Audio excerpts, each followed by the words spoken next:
I'm a little bit perplexed, I must say. I mean, I find myself in a state of perplexation rather often, as you know.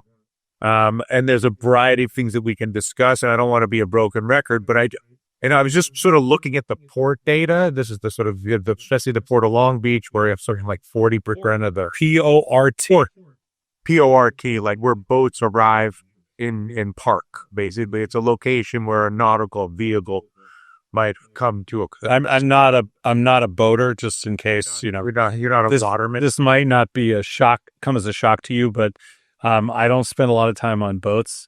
I've been in Chicago 40 some odd years. I've been on Lake Michigan once. So boating is not anyway. You're familiar with the concept of a port as a location to park a boat, and sure. And for sure, you're also familiar with the Port of Long Beach, which is a location that receives like a large number of extremely large boats. The thing that perplexes me is this. The port data says that the number of widgets or number of units or number of anythings coming through is down and down a lot. Not surprising considering the tariff hootenanny. Okay. We all know that the global economy at this point generally revolves around the movement of goods, setting services aside, but the movement of goods around the world. Many of them come from China to the U.S. All these. Everybody familiar with the fact, and that the movement of those goods is seen as relatively central to the profitability and functioning of the economy, including the U.S. economy. Okay, don't go into the details of that.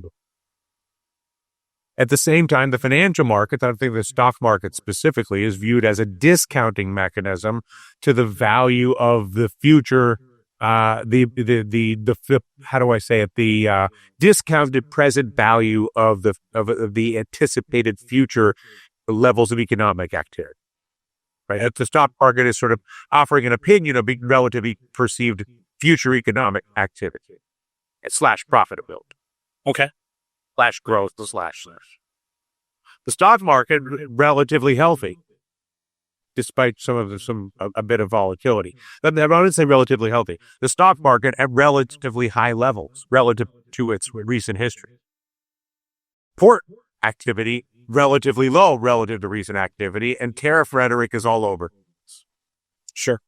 Only conclusion that I can reach, looking at when I ask myself, why is the stock market so strong in the face of all the tariff rhetoric, in the face of port data, all these things? And the only answer that I can reasonably come up with is that the stock market generally does not believe that Donald Trump or the Trump administration, more accurately perhaps, is going to go through with any of these tariffs. I cannot come up with an explanation as to how the stock market would be so comfortable, but for the idea that the stock market doesn't believe in the credibility of the tariff threats. You're 100% right. The stock market it has an emotional component, which you can see. I call it like tariff roulette, but it has an emotional component, and it'll, the tariff news one way or the other will push the market around a little bit.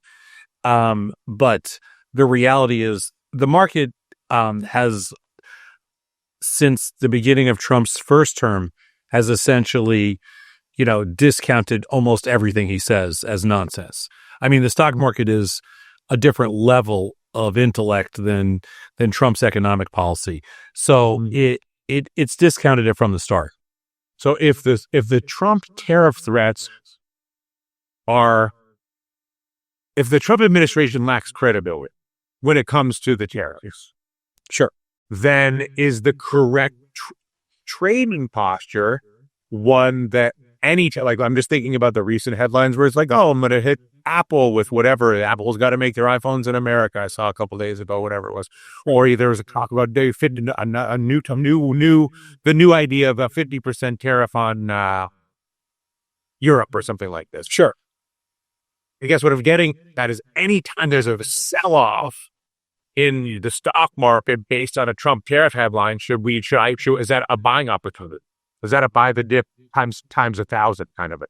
anytime there's been a sell-off in the stock market in the last 15 years, it's been a buying opportunity, Trump or no Trump. So I don't think that it really matters. I mean, whatever it's been, it could be a pandemic. It doesn't make any difference. Every single sell-off for 15 straight years has been a buying opportunity. Actually, since 2009. So you could pretty much make that same argument for anything that's happened. The stock market ultimately is a much greater force because it controls, it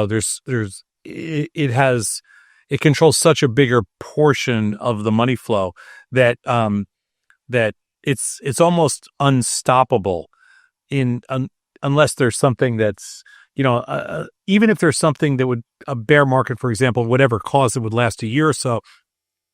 I think that's still a blip. And so the stock market has been essentially, unstoppable for quite some time now, 16, 17 years. The question becomes, unless somebody is either bold enough or dumb enough to destroy our economy, then you have that risk. I don't think that's the case. I've always thought we're too big to fail. So yes, to answer your question, the stock market is completely discounted all of Trump's nonsense, all of it. Yeah, all of it. At even the tax plan, the deficit, everything. It's all viewed as words that will not be ultimately. Basically, the headline would be the stock market doesn't believe the Trump administration. Yeah, the bigger issue that we're all facing right now is that it's not the economic damage it's not the short term or the immediate economic damage. There's something wrong with Trump's ego that requires him to think that he's in charge all the time. And so he makes these dumb proclamations, we're going to tariff you and now we're going to take it off tomorrow, we're going to do this and then you give me X number. It's more of it almost feels more like a bribe than anything else. But put all that aside for a second. The real risk of this administration is it's just not trade policy or economic policy. The real risk is and this is probably what bothers me more than anything else is the social damage. Have we become now, has he basically made it acceptable? Should we just close our eyes and accept everything else that's happening? And that's the scary thing to me is meaning all of the side deals and all the side deals, everything. Why doesn't anybody speak up? Why are we so quiet? Literally, why are we so quiet? Why is this country where everybody speaks up about everything? Why are we taking a passive approach to a con man / convicted felon and nobody's speaking up? Now, when I say nobody's speaking up, that's not fair because there are, plenty of people in politics that speak up. There are plenty of people that write op-eds that talk about it, but it just doesn't seem like it's the general theme across this country, and it should bother people. One of the things among the many things that maybe there's not as much commentary about is the sort of specific targeting of specific universities,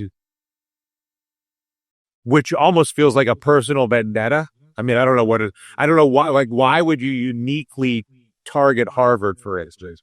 Like outside of it, it's simple. They targeted Harvard because Trump targeted Harvard because Harvard rejected his son. I mean, it's really simple. I don't even know why anybody has a hard time with this. I mean, this is a simple case of, Barron applied to Harvard. Harvard rejected him. He did not want his son going to NYU. I mean, that's NYU. I mean, my God, like my son went to NYU, his son shouldn't go to NYU. Yeah. I mean, come on. NYU's NYU's not Ivy League. NYU's a couple of notches down. Anybody can go to NYU. I mean, that's just thinking. It's not the case. Obviously it's a great school, but, one of the best schools in the country, but Harvard rejected his son and this is payback. I mean, listen, it's that's just one of the many reasons, but you can throw on the liberal stuff, you can throw anything you want, but when you start to think about the ridiculousness of targeting, targeting students, all it is just it's a just a widespread bully approach to management. Who targets kids? Mm-hmm. Like, what psychopath targets kids? What simple-minded person? If you want to go after somebody your own size. Go after the Putins of the world. Go after other dictators. Go after the bad people. Who goes? But you can't go after those people. Those people you want to be. So you go after the people that are literally defenseless. Foreign students are absolutely defenseless. Students are defenseless, but foreign students, totally defenseless. You hold a threat over them. If you come here, we're going to deport you. If you come here, we're going to throw you out. So you're just wasting your $100,000. Just think about that. What only a bully and only a complete loser would target students under the guise of what? Protecting white kids that can't get into Harvard because we're letting in people of color and different nationalities into the school. Think about how racist that is. Think about how insane that is. I mean, the other thing that occurs to me, not whether it's the university targeting is sort of an easy example, but the other thing that occurs to me is the idea that, it's not clear to me that much of this is even within the sort of traditional framework of what would be called legal. Oh, it's not legal. It's not legal at all. He's gonna lose in court. I mean, we just need Janet Mills to be the litigator for Harvard in this case. See you in court type thing. That was her line to Trump, and obviously no problem. She won in 2 seconds.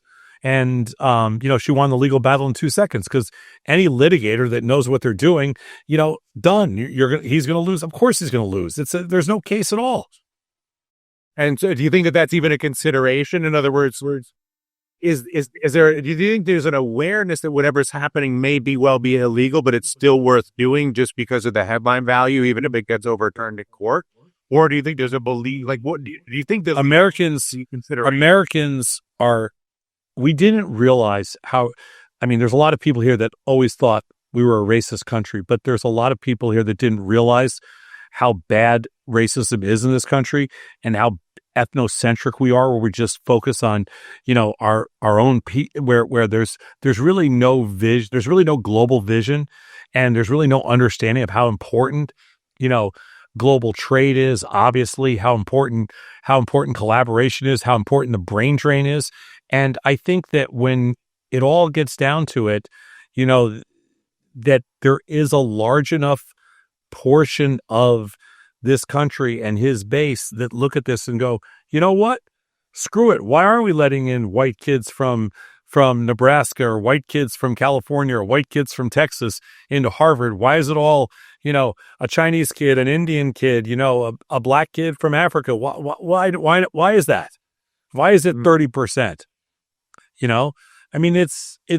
It's so insane that that we're having this discussion in 2025.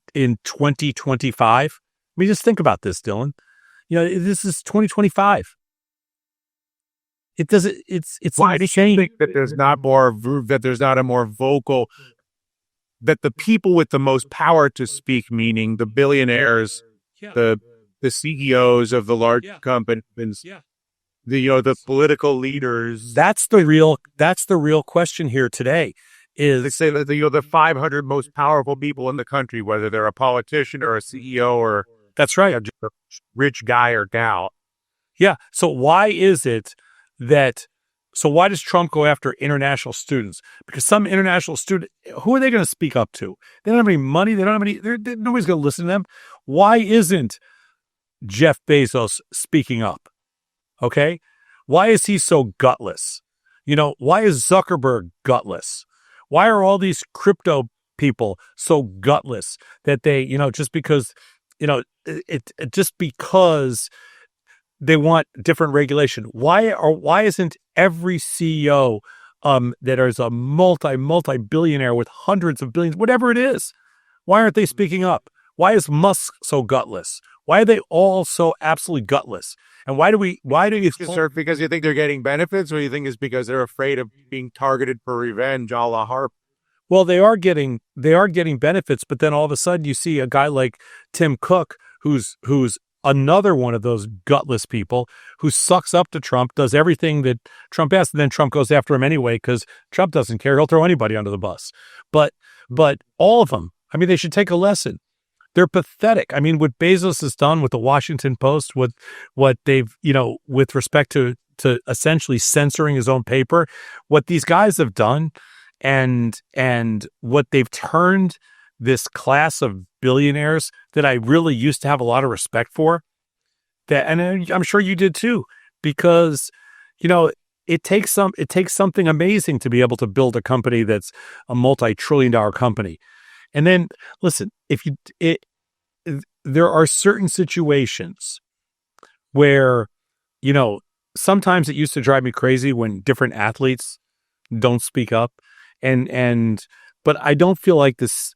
I don't feel like it's this, that it should only be athletes or only be media people that speak up. Like why is, why does LeBron James one of the few people that will speak up? Why is it a couple of people in the media, a few people that will actually speak up? Why isn't everybody speaking up? How is this good? The reason everybody has what they have today is because free market capitalism works and because democracy works. But when people see a threat to that and they choose, they choose themselves over the much bigger picture, it's kind of really sad.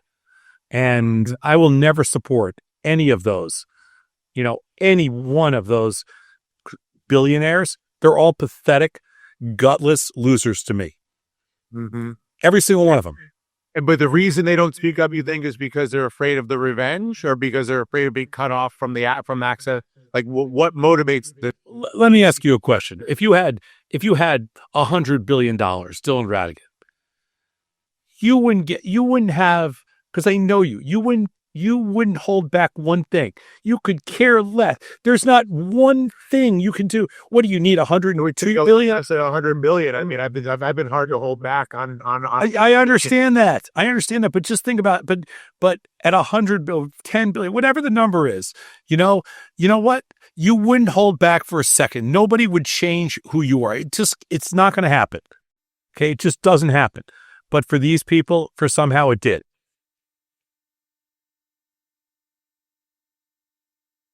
The other thing that I was reflecting on, because there was an article that was talking about, was sort of itemizing the monetization of the presidency, which is, I know, something that we talked about a good bit. But there was a New York Times article. I read it. Yeah. And they did a good job of just sort of itemizing the mechanisms of monetization, with the obvious one being the big crypto deals and all the rest of these things.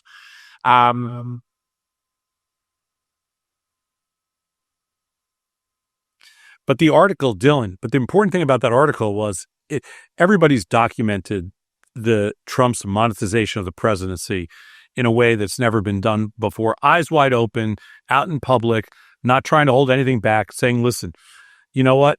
I'm going to do it right in front of your face. And if you don't like it, come on after me.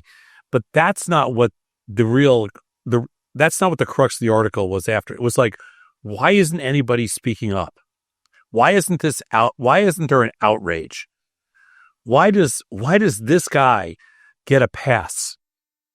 And it's a really good question, because in the past, if anybody made, $1 million, $100,000, whatever the number is, they'd be screaming from the rooftops. But Trump, still a couple $1 billion.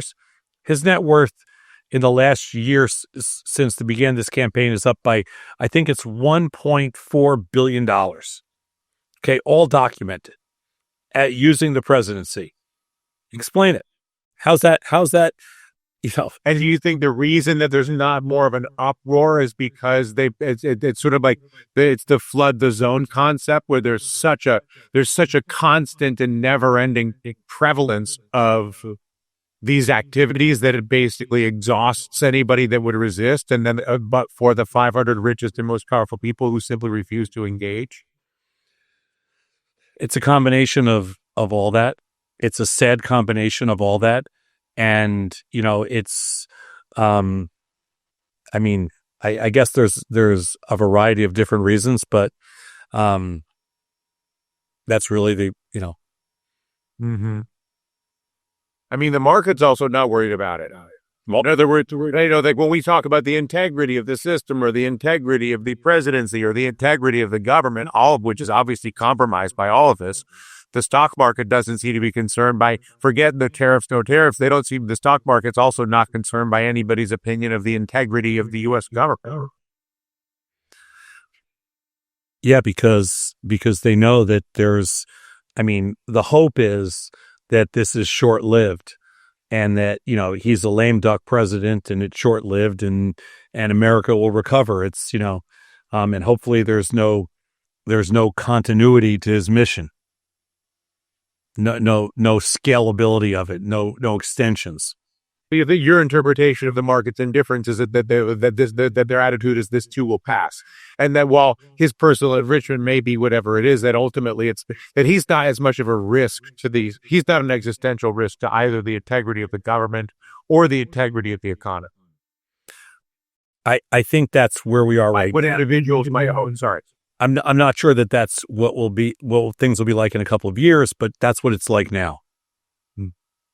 I do think that's the approach the market takes. And which is this too will pass. Yeah. Yeah. Yeah. Do you think the bond market's in control of the Trump administration at the end of the day? I'm just thinking back to the bond auction, or that spike in April. Like, do you think that underneath it all, as long as the bond market really sort of backs up that everything that the reason that the stock market looks past the rhetoric of Trump is because they know the bond market at the end of the day will discipline whatever the Trump administration tries to assert? I'm not so sure. I think the bond market right now accurately reflects the risk it feels is that this administration poses, but I don't think it can trade any lower, at the moment, because it needs another level of something scary to happen to push rates even higher. So in other words, I think the bond market has priced in all the risk at this time. It priced in a reasonable amount of risk at this time. Can't price in all of it, but a reasonable amount of risk.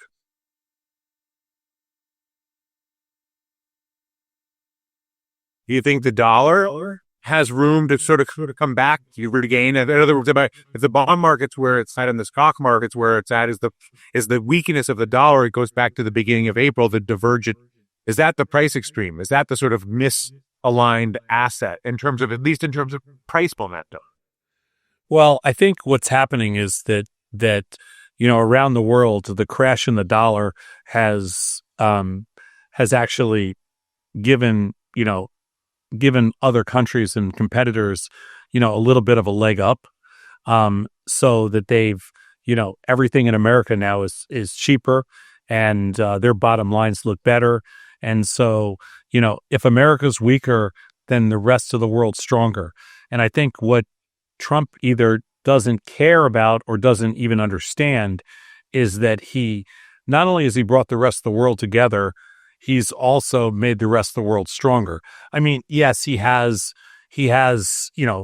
crashed certain markets like the Russian stock market and things like that. But for the most part, he's essentially made money flows better to other places, and he's made other markets much stronger, and he's made other economies much stronger because A, they're less dependent on the U.S., and B, their currencies have gotten with a 6-7% volatility, a lot of these currencies are already up 2 years worth of, potential gains. So Yes, he's made the rest of the world stronger and the U.S. much weaker. But you're suggesting that the world likes that. In other words, that is to the benefit of non-U.S. currencies ultimately. I think the world likes what I think the world likes is the fact that they for so long depended on everything from the U.S. The U.S. was their banker. Their U.S. was the protector. The U.S. was the decision maker, the policy setter, and everything else. And I think in a very short period of time, they realize, you know what? We can't count on the U.S. for anything. We can't count on them to be our protector. We can't count on them to provide capital. We can't count on them for goodwill, and we can't count on them for collaboration and trade. So we have to figure out other ways to do it. And I think that's what they're all doing, and they're being benefited greatly by the crash in the U.S. dollar, the decline in the U.S. dollar.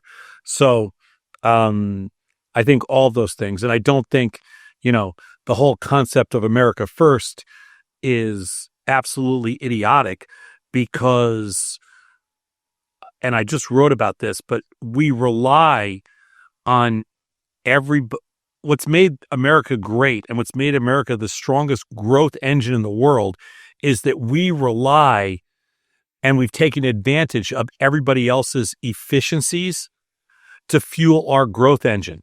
Meaning if somebody like Trump's whole thing was, and this is, his Treasury Secretary, Scott Bessent said this the other day. He said something to the effect of, well, we're trying to bring precision manufacturing back to the U.S. I think that was his exact quote. And the idiocy in that statement. Now, he's probably the dumbest, slowest, least competent Treasury Secretaries in the history of this country. And he can't talk either, which is really sad. But bring precision manufacturing back to the U.S. For what? When they can do it 10 times cheaper, 5 times cheaper in Vietnam and China and everywhere else. And we're the primary customer, and all our companies benefit from that. And our growth engine explodes and our markets explode because of that, because we take advantage of that. Why would you want to disrupt that chain? Like, what's the advantage to bringing that stuff back to the U.S. and raising prices by 5x or 10x? Like, it's idiotic. Like, that is the whole, the definition of America first is so freaking stupid. It should piss off everybody. Every person who's just has any kind of intellectual sense. It should just piss you off. Like, take advantage of what everybody else does best and fuel your growth engine so that you dominate all the economies all around the world and everybody has to come through you. That's the beauty of it. That's Apple's model. You want to know the great thing about what Apple did and is they said, hey, if you want to build something, we'll take 30% of everything you build. That's it. You know what? They took advantage of everybody else's genius, everybody else's efficiency. Same thing with NVIDIA, same thing with Microsoft, same thing with Amazon. Hey, you know what? We're going to take advantage of all the efficiencies out there, but you got to go through us. That's what America did until this idiot got in charge. And he's like, no, that's stupid. We're going to build it all ourselves. And they're like, what? Like, it's absolutely asinine. It's the dumbest trade policy ever. You have the whole world out there that's dying to do business with you, and you want to cut them off so that everybody else can take advantage of everybody else's efficiencies except for us. It's like when you start to think about it, you're like, oh my God, this guy is an imbecile. And what he did is he hired imbeciles to work for him. So now you've got these complete morons like your Treasury Secretary, your Commerce Secretary, and other people that are like, you just shake your head and go, oh my God, they can't be for real. They can't be this stupid. Sorry, I didn't mean to rant on that. Oh, no, it's perfectly. I mean, so I understand all of that. What I was thinking was, there's much being made about the cover up of the decline in Biden's mental acuity during his presidency. Okay. You think the same thing is happening now with Trump? That basically the same playbook of sort of pretending that Joe Biden was compos mentis, that now there's a different group of people that are pretending Trump is coherent here? Yeah. I mean, there's 100%. Did you hear him yesterday? I mean, That's what I'm thinking. Like, yeah, I just read his Memorial Day message. You know, I mean, his speech at West Point to graduates. I mean, did anybody listen to any even parts of that? He started talking about, trophy wives. And I mean, my God, the guy's, I don't even think he's that. I don't even know where to start. He, and he, started talking about the army. I rebuilt this and that. Oh my God, will you shut the fuck up? My God, you're just the worst person on earth. Like, what the hell is happening to us? And we have to listen to this guy. He can't even give a speech, at Arlington National Cemetery where he doesn't talk about himself or, Biden's dementia or something. Just what do you think the chance? Let's assume that there'll be. I think it's a safe assumption that there will be political, with true political opposition, meaning a Democrat-controlled House and Senate in 2 years. What do you think the odds are that Trump's able to actually move through any of these, but not just the tariffs, but the taxes? Like, do you think that anything actually happens policy-wise in the next 2 years? Or do you think it's just a big rhetorical sort of adventure with no real consequences? He's become a very effective pseudo dictator.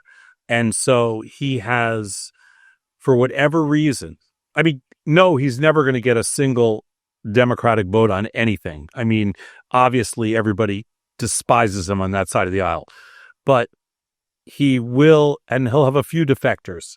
But for the most part, the Republican Party has turned into, they love to call everybody else sheep for some reason. Like they think that that's, but the reality is they have become the most pathetic political party anywhere in the world. I mean, it's almost like, if Trump says jump, they all jump together. They don't even ask. It's unbelievable. And all for what? Because for fear of not getting reelected. The only Republicans that ever speak up are the ones that decide, you know what? I'm not going to run for reelection, and I don't want my legacy to be that I supported this nutcase. That's the only ones that ever speak up when they decide they're not going to run for reelection. Like Bob Corker and those guys back in the distant past, I guess, at this point. Yeah. There's a bunch of them. But they speak up when they're not running for reelection. If you were to is there a trade that you view as a long or short Trump trade, or a long or short like as a way to sort of to profit from the, other than the obvious thing, which is ball expansion and all the sort of standard tasty playbook stuff? Is there anything that's unique to this dynamic that you see as creating an opportunity from a trading perspective? It's very difficult when you're dealing with a criminal mind as opposed to like a presidential mind. When the president's primary goal is to serve himself rather than to serve the country, it is very hard to find a trade in that. I mean, as a trader, I look for markets that are overbought or oversold and bet that, that's where the opportunity is. I think it's very difficult. Like there's no like tariff trade. There's no specific, Trump trade. I mean, everybody's the simplest quote Trump trade is just stay long crypto because that's what everybody's doing. So, the crypto trade is essentially the Trump trade. Just buy anything in crypto, anything you can get your hands on. And even if it's meme coin, whatever, and that's your safest Trump trade. But I think that one's already, that feels like everything that's played out. I feel like there's already too many kids on the bus with that one. Like everybody's loaded into the bus. So I feel like it's played out, but I think that's if you were to say what is the Trump trade, that's the Trump trade. Long crypto, you're saying. Just be long crypto. Crypto. Yeah. Yeah, I don't think there's an equity trade to make other than I don't think there's an equity trade. Mm-hmm. And then nothing bond wise or anything else that's relevant as far as you're concerned. Relative to this, or even that budget, the tax cuts, the deficits, all that jazz. Because it's too much rhetoric and not enough reality. Yeah, and there's no way. The challenge that we have in America right now is there's no way Trump's not going to get better. He's going to get worse. And there's no way to rein him in because nobody has any control over him. He thinks he's untouchable. He's invincible. Nobody has any control. He's an elected dictator is what he thinks. And so I just don't think anything's going to change for the next couple of years, and I think that's, you see it. He picks on individual universities. He picks on individual companies like Apple recently. He'll go after anybody. He really doesn't care. I mean, he really, whatever the flavor of the day is. But it's interesting that the market is immune to it, relatively speaking. It's more a matter of people individually get offended and all the rest of it. But the financial markets don't seem terribly concerned with any of it. I mean, the markets, they get emotional, but they're not going to be concerned if Trump tries to take Apple down. Just like, the whole university system in America is not going to break if Trump goes after Harvard. But there is a piece to it which is incredibly scary. There's an element of it which should concern everybody. What does it say about the founding fathers of the American government that this is even possible? It says that all these so-called constitutionalists actually never read the Constitution, and people just love to run around. I'm a constitutionalist. Really? Well, have you ever read the Constitution? Because there's a few clauses in there which says that A, you can't be a dictator, and B, you can't take money from other dictators. So or monarchies or anything like that. But Trump doesn't care. The Constitution only fits him. It's like the Bible. The Constitution, the Bible only fit him for the things that he wants. Whatever he needs, then it's there. Do you think that the Republican Party can survive? It will exist in some point? What do you think the Republican Party looks like after Trump? I guess would be the question. If the Republican Party is his primary, is his enabler, not his primary enabler. It is. I think they should be concerned that there's going to be. I think they should be very concerned that in the future the Republican Party will not. The Republican Party will always exist. The question is, what will it look like, and will they be able to hold on to any of their seats? And I'm guessing that that the next election is going to be a virtual landslide in the other direction. Public outrage, America doesn't. Well, listen, Trump's changing what America is, but generally speaking, America doesn't do that well with people that steal from the poor and give to the rich. And I think we're not getting the same normal time views, but I feel like that's a good concluding remark from today's diatribe, because I think we're about at 45 minutes.